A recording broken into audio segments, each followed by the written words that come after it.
This is a Balanced Brain podcast with your hosts, Melanie Nicholson and Sean Clift. Hey, welcome back to the Balanced Brain podcast. My name's Sean Clift. I'm here with my long-term friend and colleague, Melanie Nicholson. Melanie, great to catch up again. How are you? Good, thanks, Sean. It's been ages since we caught up. How long was it? Probably, half an hour ago? Half an hour ago. There you go. So, what an episode we got, because we got our first guest. It's very exciting. I'm so excited. Already. I'm really nervous.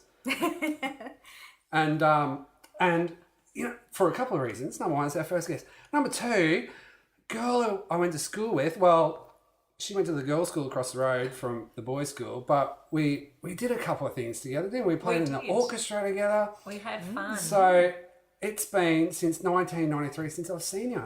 And it's Crazy. So good to see you, Shirelle Patterson. Welcome to the Balanced Brain podcast. Thank you so much Welcome, for inviting me. It's really lovely to be here. I reached out to you on Facebook because I saw that you got laid off a year ago. Thanks, COVID.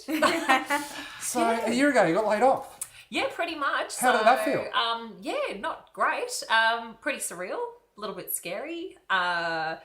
I mean, it stood down, which is sort of similar, but it gives you the little bit of hope that one day you'll get your job back, but still essentially, you know, you get told that tomorrow there's no work for you. So yeah, it was.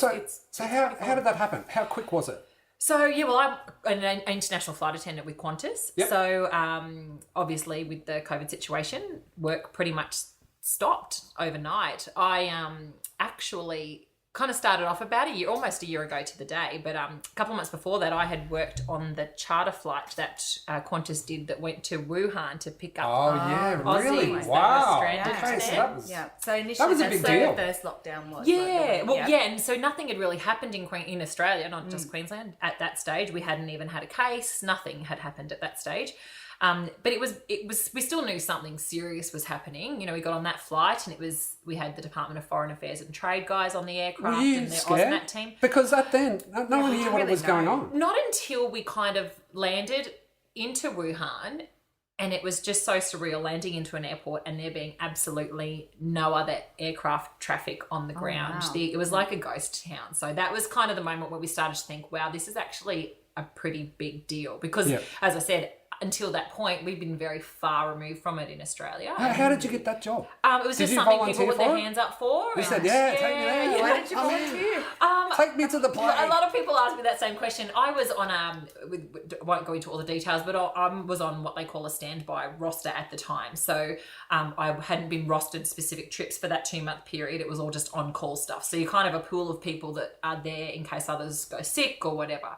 So they asked for volunteers, and I thought, well, I'm on standby anyway, and at least that gives me some, definite confirmed trips. And we still didn't really know what to expect, but so yeah, we did that flight, and it was really surreal because we landed into Learmonth in Perth, and all of the passengers got off the aircraft, were taken off family by family and put on a bus and taken into quarantine sites Already and all the rest of it. So And it was surreal. And then fast forward a couple of weeks from that, and then I actually worked on the charter flight that went to Tokyo to pick up the Diamond Princess passengers. Oh, dear, I did. Yeah. And that's when it kind of got more real. real, because on that flight, that cruise ship had catered to a lot of retirees. So it was like having a whole aircraft full of your grandparents. Yep. And a lot of people had left partners behind in Japan who were either symptomatic or had potential symptoms. And they'd made the decision for one of them to come home and the other one to stay either on the ship or in hospital. And so that was a really emotional takeoff. So at that stage, it was really scary. Yeah, but that's when it kind of became real, because we ended up, and really sad actually, but one of the passengers on that flight ended up being the first Australian to die from COVID. I think I remember that. Was yeah, the professor? He was an older gentleman. And he got a little bit symptomatic on the flight, so they isolated him immediately. And obviously we're all very well taken care of, so we didn't fear for our own health or anything. But I saw him a couple of times, and it wasn't until it came out on the news and his photo popped up. And I thought to myself, oh my gosh, that was that man on the plane. And that's when it started to become scary. Yeah. Because we were still sort of doing some international flying at the time, but things hadn't completely shut down. But following that flight, I only did one more flight, which was just a day trip to Auckland and back, and landed in from that one, and it was pretty much all over from there. And you get the news that you stood down from your job. How do you find out?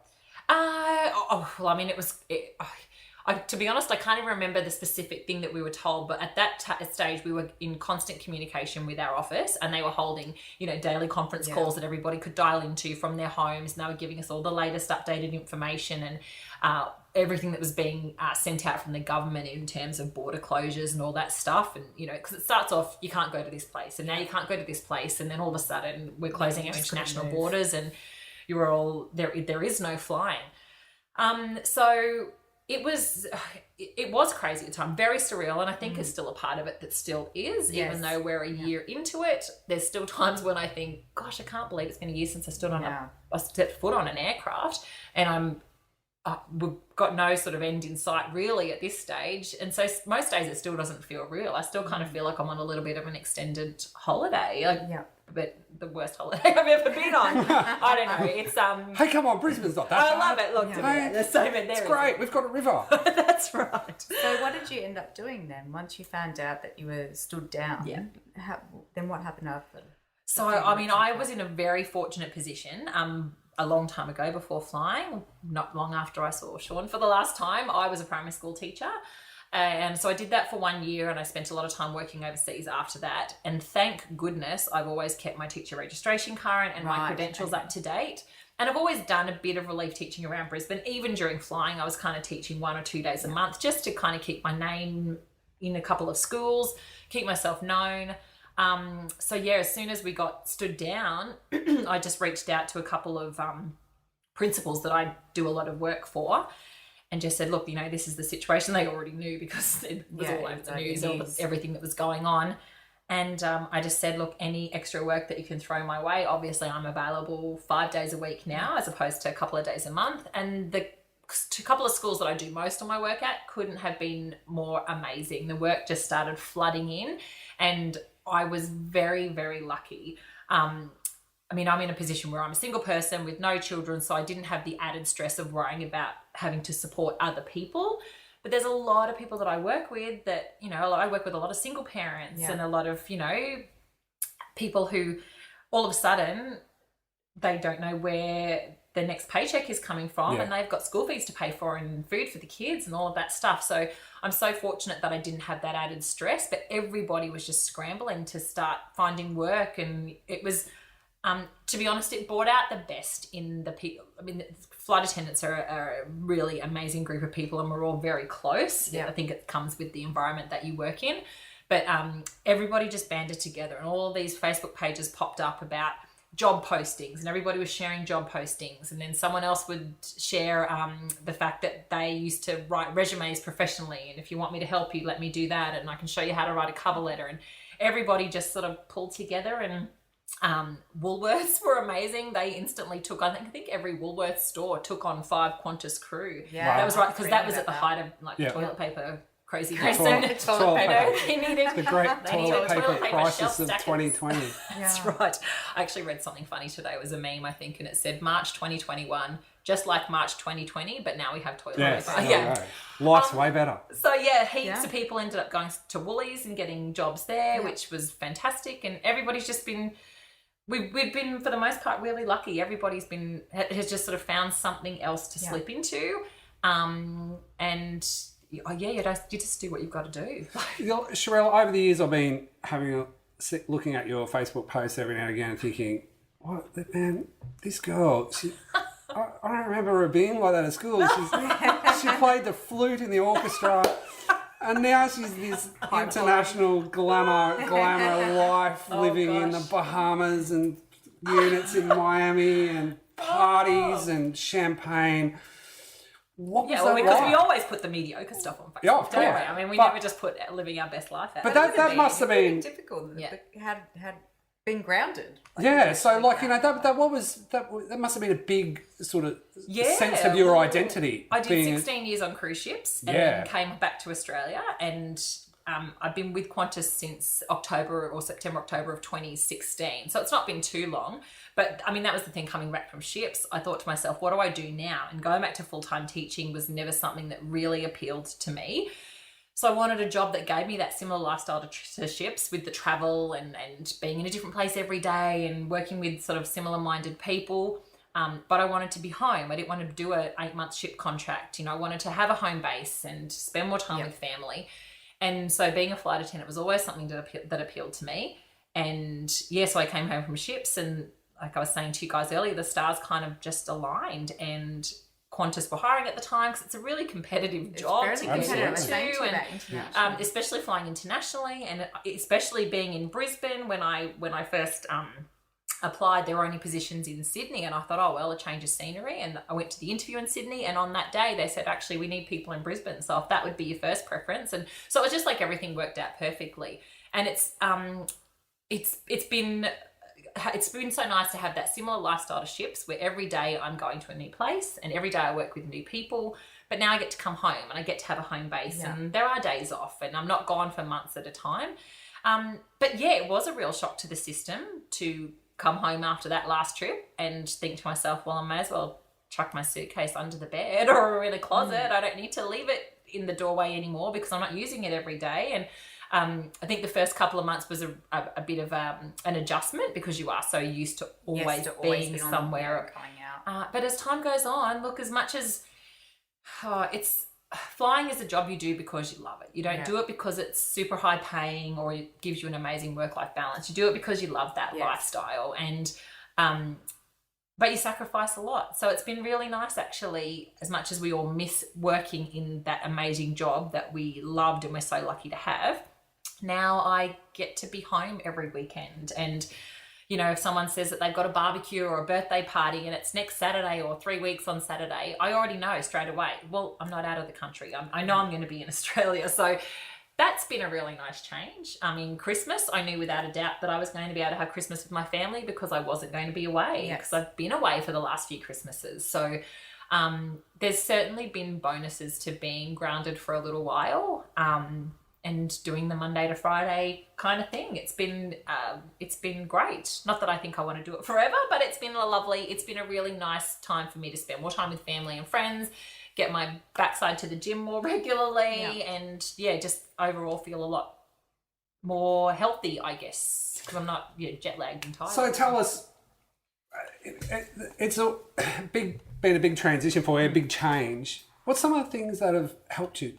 What's helped you? What have you done that you could give advice? People going through a changing period, a big change in career, a big change in job, a big change in lifestyle. How have you done it? Exciting, like that is a glamorous role. Yeah, it is. And teaching is a very noble profession, but it is a big change. That's a really the excitement of travelling, and not that the reality of the role is probably not what it's always portrayed to be, but that's a big change from being cosmopolitan and travelling to being teaching. And so I mean, it's, to be honest, I think one of the things that's been the biggest help has been just talking to other flying friends, and it's been really nice to share experiences of what people are now doing. I've got a girlfriend who joined the Army Reserves, and she's been away on these crazy training camps and camping out in the middle of nowhere for weeks at a time, and we've got friends working in all sorts of crazy jobs. And so it's been really lovely to get together, which we have done a couple of times. Okay, so you still got that relationship with your co-workers. I organised our big Qantas Christmas party in Brisbane last year, which we had not far from where we're recording today, actually.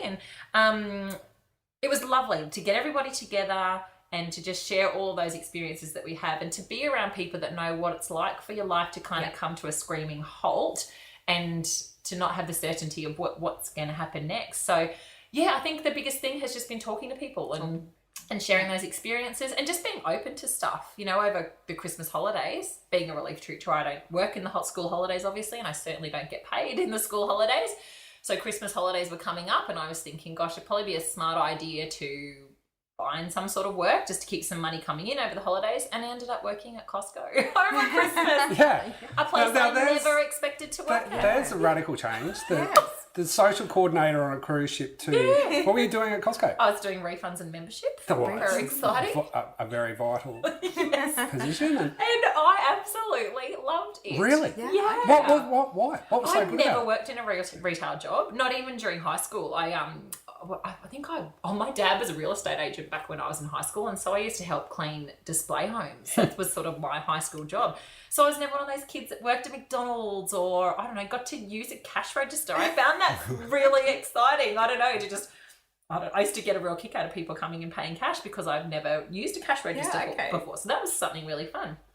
And I don't know, I had to buy my first pair of steel cap boots. So that was another thing that was, add that to the list of things I never thought I would do. Yeah, there's something you never thought you'd wear. So, got my first pair of steel caps and used a cash register, and it was just something that I had never done before. And I don't know if I'll ever get the chance to do it again, but it was just so nice to have that experience. Yeah. And I was lucky again, and a job that I was lucky enough to get, working with people who are really fun, lovely people who I never would have had the chance to meet if it wasn't for this, So you put that down to, pandemic. that could have been, a really lousy experience for you if you went into it with the wrong attitude.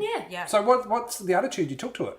That I don't know if it was that I knew deep down I wasn't going to be there forever. But honestly, because it was a Christmas sort of casual position, when my time came to an end there, I was actually really sad to leave. And they asked me if I would be willing to stay. And if I could have made it work, I probably would have. But unfortunately, they don't do casual positions there. It was part-time or full-time, and I think part-time was 24 hours a week. And to do that with the teaching, I just couldn't commit. And I had to sort of be a bit selfish, and the teaching paid better, and I had to, obviously that's where my priority had to be. And so I had to give it a miss. But I just loved it there. And it's funny because I think from the first day that I was there, everybody just knew of me as the flight attendant. Did you feel like you had to say, "Oh, this is what's happened to me"? And did you have, not ego, but when you went into the Costco job, did you feel like you had to justify? I'm like, "Oh, I've been let off from the airlines." Oh, the only time I felt like that was I think when because I ran into people that I knew that came in, and I wasn't ashamed to work there, but it was just funny. It was actually the funniest was when kids would come in from the school that I do most of my relief work at. And so I'd be standing at the Costco desk and the kids would be there with their parents. And so they're looking at me, and as they're walking out, "Hi, Miss Patterson."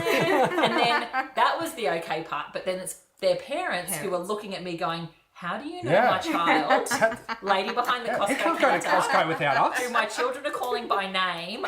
And so when you say to them, "Oh, I'm a teacher at the school," and then they say, "Oh, if you're a teacher, why are you here?" And then you've got to go through the I am a flight attendant, but I know and that. Yeah. And so they were always pretty funny moments. The kids would be like, "Oh, it's Miss Patterson," So I don't know. It was just fun. For me, it was a new experience, something that I knew I'd never probably have the chance to do again. And I really... What's a great attitude to take? Yeah. It's not something to really take from. You're going to go into something, make it fun. Well, that's right. Give it your best go. That's exactly right. It's just been... And that's kind of been the year. It's been... and I guess there's been so many things that have made the year a lot more pleasant than it could have been. I mean, we've been so grateful for the whole JobKeeper initiative that has taken a lot of the pressure off people in our industry. Yeah. I think if we hadn't have had that for this entire time, the situation might be a lot different, and maybe my attitude wouldn't be as good because thankfully, because of that, I'm not having to work as much as I possibly would. Care of and So I think now knowing that is potentially coming to an end, that could be starting to add some pressure to people. And because I think it's hard too, employers don't want to hire somebody permanently who they know is a flight attendant, and they're not silly. That's they know a really good point. You are going to leave in 6 months probably. That's a very good point. So it's fortunately the position that I'm in now is as a relief teacher. It's a casual role anyway, which it kind of has its own challenges anyway, because I can start every week with no days booked in, and I think, gosh, is any work going to come in this week? And it always does. Every week is busy, but it's always that little bit of anxiety on a Sunday night if you've got nothing booked in for the week. You're thinking, gosh, am I going to work this week? Is it? But the interesting thing is you still don't have a definite time frame. I mean, they keep changing all the time when possibly we could fly and when borders open. It actually changes, I think, every fortnight. It's going to be October and then it's going to be next year. So how does that feel like? Is there a feeling of being out of control with, knowing where that's going? Or what would you like to do if that continues for another 12 months? Would you take more steps to take control of that a bit more? Yeah, well, it definitely has felt like we're all a bit in limbo. And, it sort of got to halfway through last year and there was a couple of schools that offered me permanent positions for the second half of the year. And I definitely gave that some thought. But at that stage, everyone was saying, it's at the end of this year, And I was realistic and I didn't see myself being on an aircraft at all last year. Yeah. But I also didn't want to, especially, with a job like teaching, I don't want to go into a classroom and commit to being with those kids for 6 months, only to spend 3 months with them and then disappear and have another person come into their lives. It's not fair. So I just didn't want to commit to that. And thankfully the work was rolling in and it was all really good.